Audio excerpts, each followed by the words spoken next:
प्राण प्रतिष्ठाने लईने तैयारीओ पूरजोशमां छे। न्यूज सिटी गुजराती पर आस्थानुं अखंड कवरेज अयोध्यामां। त्यारे अयोध्याथी जे रंग छे ते तमाम आपने बतावीशुं। न्यूज सिटीने संग भक्तिना रंगमां अयोध्या रंगायुं छे। अयोध्यानी गलीओमां राम नामनी गूंज उठी छे।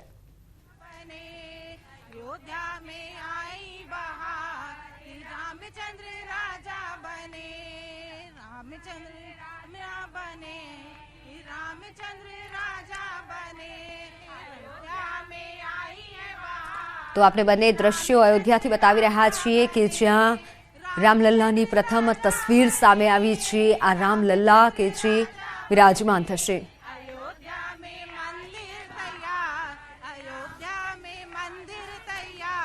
तो सीधा आपने अयोध्या लई जईशुं के ज्यां मारा सहयोगी संध्या जोड़ायेला छे। संध्या, हाल अयोध्यामां केवो माहोल छे? भक्तो पण मोटी संख्यामां त्यां पहोंची रह्या छे।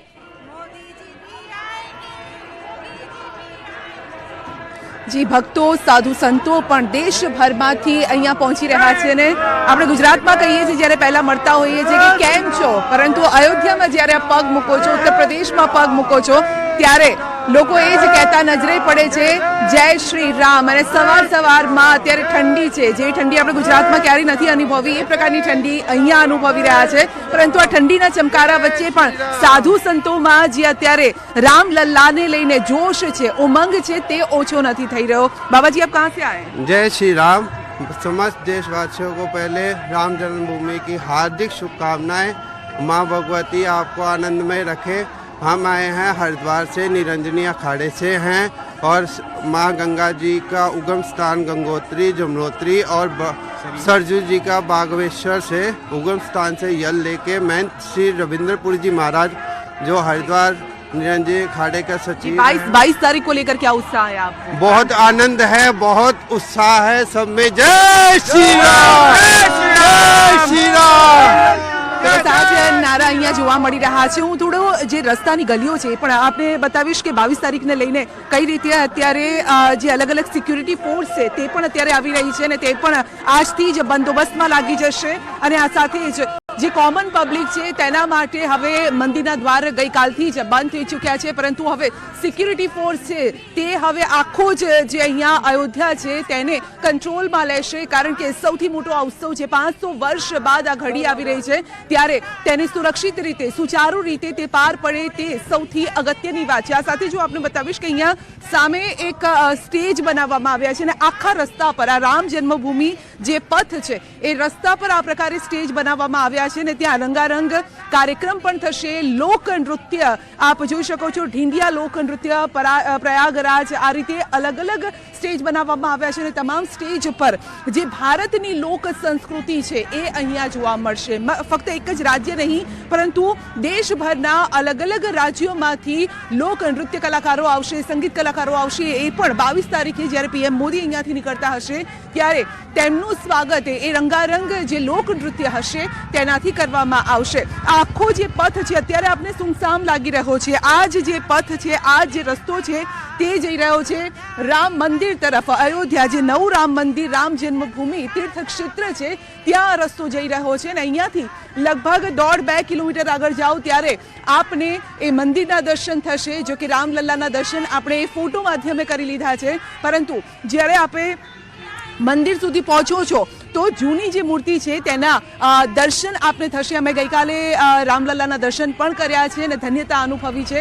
આ સાથે જ આપણે જણાવી દઈએ કે જ્યારે પીએમ નરેન્દ્ર મોદી અહીંયા આવશે ત્યારે આ જે રસ્તા છે આ રસ્તા સાવ સુમસામ હશે। આસપાસ લોકોને કદાચ ઊભા રહેવાની પરવાનગી આપવામાં આવે, પરંતુ આજથી સામાન્ય પબ્લિક માટે જે મંદિરના દ્વાર છે તે બંધ થઈ ચૂક્યા છે અને હવે 23મી તારીખે મંદિરના દ્વાર ખુલશે અને ત્યારે જ લોકો રામલલ્લાના દર્શન કરી શકશે। હાલ તો આપણે જોઈએ તો સાફ સફાઈનો અત્યારે કાર્યક્રમ ચાલી રહ્યો છે। સાથે જ જે આ દિવાલો આપ જોઈ રહ્યા છો રામ જન્મભૂમિ તીર્થ ક્ષેત્રના પથની, એ દિવાલો પર પણ રામાયણના એક જે કહેવાય કે જે ઇન્સિડન્ટ્સ છે તેને તેમાં કંડારવામાં આવ્યા છે। એક સુંદર અહીંયા જે પેઇન્ટિંગ બનાવવામાં આવી છે એ પણ હું આપને બતાવીશ। જે આખો રસ્તો છે રંગારંગ કાર્યક્રમ તો થશે, સાથે સાથે અહીંયા આપને રંગ પણ જોવા મળી રહ્યા છે અને એ રંગ છે એક મિત્રતાના, ભક્તિના રંગ છે. અને જ્યારે આપને બતાવું કે રામજી અને હનુમાનજીનો જે ભેટો થાય છે તો સુંદર આ દ્રશ્ય અહીંયા પણ જોવા મળી રહ્યું છે. એની બાજુમાં જ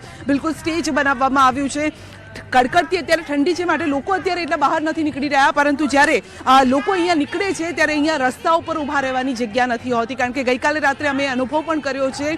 મોડી રાત સુધી જાણે કે જાગરણ હોય એ રીતે લોકો રસ્તા પર ઉમટી પડ્યા હતા અને લોકો બસ એક જ મનમાં વિચાર લઈને આવે છે કે આ જે મોકો છે તે અમારે છોડવો નથી. આ મોકો જે છે તે બસ અમે જિંદગીભર અમારી આંખોમાં અમે સમાવી લેવા માટે ઈચ્છી રહ્યા છીએ અને આ જે ઉત્સાહ છે તે ઓછો ન થવો જોઈએ.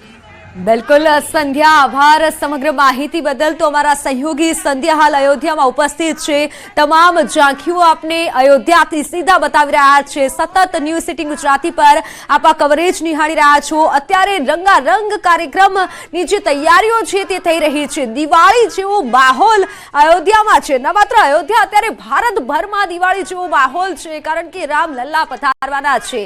કહે છે ને મેરે રામ આએંગે. 22મી તારીખ કે જેની રાહ અત્યારે જોવા રહી છે. અયોધ્યા ભક્તિના રંગમાં રંગાયું છે. ભક્તો અત્યારે અયોધ્યા પહોંચી રહ્યા છે, સાથે સાધુ સંતો પણ ચાલી અને અયોધ્યા નગરીમાં આવી રહ્યા છે. જે તમામ દ્રશ્યો આપને બતાવ્યા અયોધ્યાથી, કે જ્યાં હાલ ઠંડી પણ ખૂબ છે, છતાં પણ ભક્તો અત્યારે ચાલી અને મંદિર તરફ આવી રહ્યા છે. અયોધ્યાના રંગ ન્યૂઝ સિટી ગુજરાતી પર આપ નિહાળી રહ્યા છો. એક તરફ ભજન થઈ રહ્યા છે, કીર્તન થઈ રહ્યા છે, બીજી તરફ અવિરત ભક્તોનો ધસારો અયોધ્યા તરફ આવી રહ્યો છે. તો આપ આ દ્રશ્યો પણ જુઓ કે જ્યાં રામલલ્લાની તસવીર બતાવવામાં આવી છે.